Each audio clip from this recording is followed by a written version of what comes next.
In this lesson, we're going to examine multidimensional arrays and nested loops. Let's create a program to set up a checkerboard game, or what some people call drafts.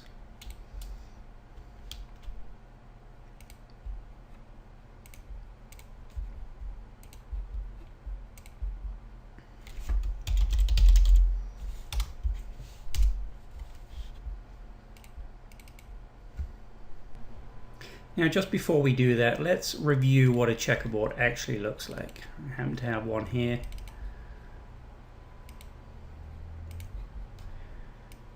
You can see that it is a square, or a grid of 64 squares arranged 8 rows by 8 columns. Now, if we want to represent that in an array, we can create a two-dimensional array of 8 by 8. So let's look at how we do that. Just before we do, there's one other thing we need to figure out.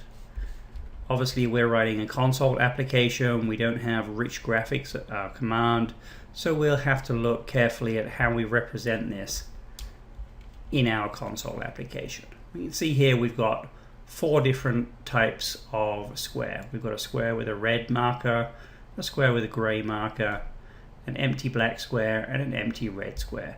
Those are the things we need to represent. So let's go ahead and get that set up.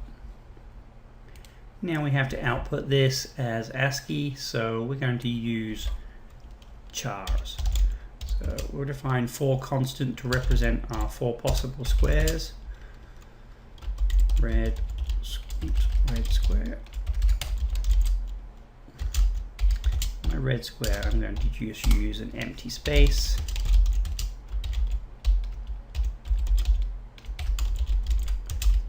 And for the black square, I'm going to use a pound hash symbol if you prefer. And we need 2 others. We need a red player. We'll use an @ symbol for that. And it's a gray player. Just keep these all the same length. I'm just going to call it GRY player. And why I'm doing that will become clear in a minute. Okay, so that's our 4 types of square. Now we have to initialize our array. So we will have a char array, checkerboard, and it will have 8 elements in one dimension and 8 elements in the other dimension. Now what that means, of course, is the number of elements in this array is 8 multiplied by 8, which is 64. So there are 64 elements in the checkerboard array, each of type char. Now, of course, we've initialized it to an empty array, so that will set all of them to 0. We can go ahead and build that and take a quick look at that empty array.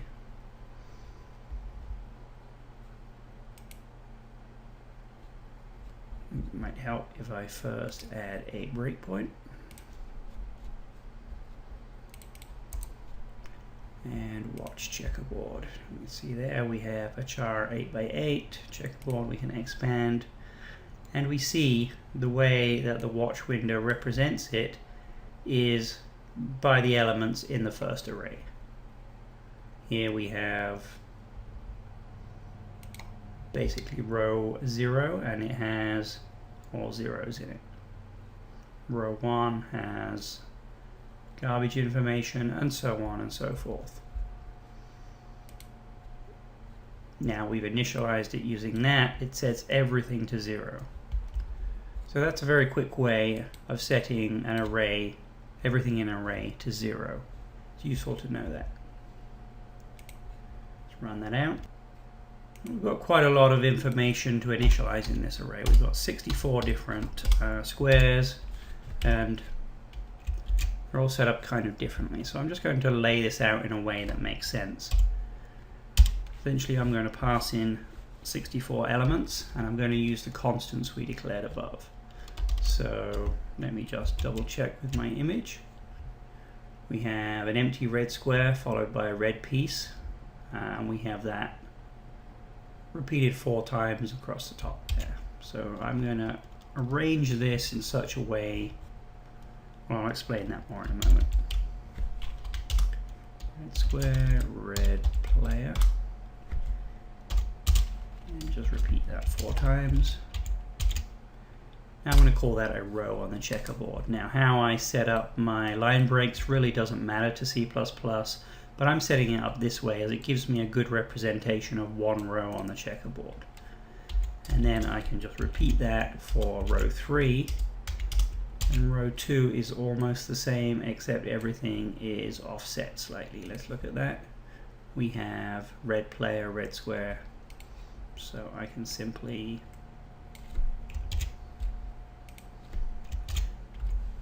do that, and I have my first 3 rows initialized. Now the next 2 rows are empty black, empty red, repeated 4 times, and empty red, empty black, repeated 4 times. So check black first. Black square, red square.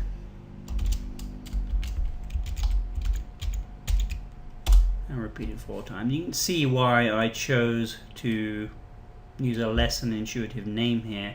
It just helps me initialize this array and see what I'm doing, because everything keeps lined up. If that had a extra letter in it, if that had 2 extra letters in it, this would all be harder to read. C++ doesn't care, of course, but it makes it a lot harder for us to troubleshoot. So something worth thinking about when you write code is how it looks, how it reads, whether you're going to be able to figure out what you did wrong. And then for row 5 we have gray player, red square.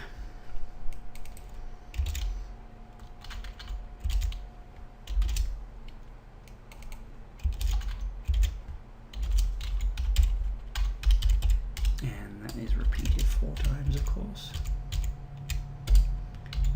And we can repeat the whole row 2 more times. Oops. And we alternate that middle row. And that should be a fair representation of what we're trying to do here. Now that doesn't give us very much to work with. We don't know what that's going to look like yet. But let's go ahead and build and look at it in the debugger. Oh, we have an error. Why do we have an error? Aha, I missed out a couple of commas. Remember, as far as the compiler is concerned, this is just a big long list. This could be a single line that stretches, way off to the right. We've just formatted it in rows with line breaks, just so that we can see, where we might go wrong very quickly. So I can save that, build, our error goes away, and we can, I'm going to put my breakpoint there, we can step into this. And we can kind of see what we're trying to achieve with our checkerboard. It doesn't really look very clear, but you can kind of see the information there. Now, a multidimensional array is essentially an array of arrays. So what we in fact should have done, I'm going to go in and correct that now for the proper notation, and it actually works out the same way. Nevertheless, we want to be correct in our notation, so each of these is an array of 8 items.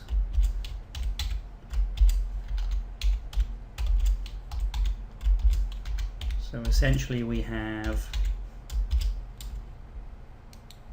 an outer array containing the rows, and this represents the outer array, and then each inner array is a single row, contains 8 columns. And to display that, we simply use a nested loop like this. We go through the rows first, so that's the y dimension. Int y less than 8.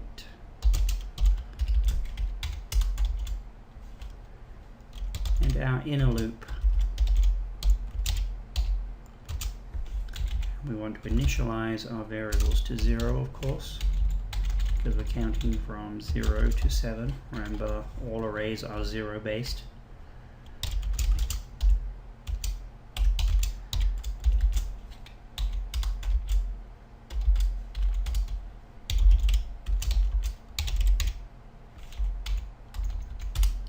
And we want the row number first, followed by the column number in the second dimension. Just tidy that up a bit. Build it, make sure we have no errors. Before I go ahead and run that, I want to add a little bit of embellishment. I want a border around my checkerboard.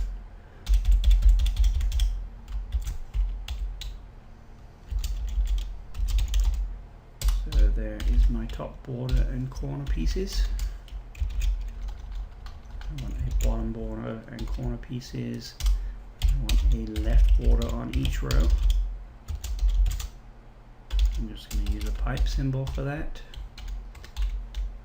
And I want a right border and an end of line each row as well.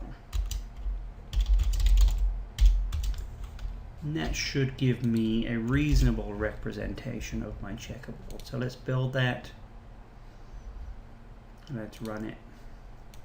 And you can see it's a somewhat elongated checkerboard, but we do have, let's bring up the picture and compare it.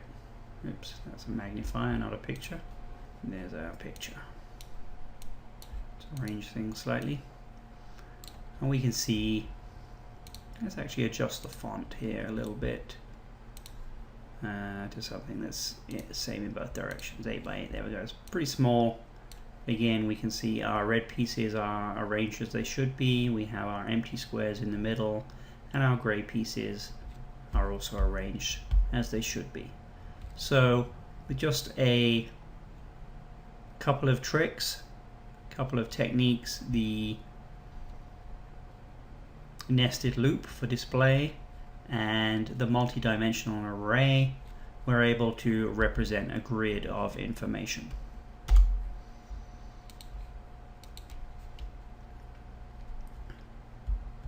So to summarize this lesson, multi-dimensional arrays can have 2 or more dimensions. Here we have 2, we could have 3 if it was some kind of cubic game. And the number of elements in that array is the product of all the dimensions. So 8 by 8, 64 gives us the number of elements. To access each set of dimensions in that array, we can actually iterate through nested loops. Here we have an outer loop and an inner loop. And if we had a third dimension, maybe we'd have an inner loop inside that as well, maybe a Z loop inside.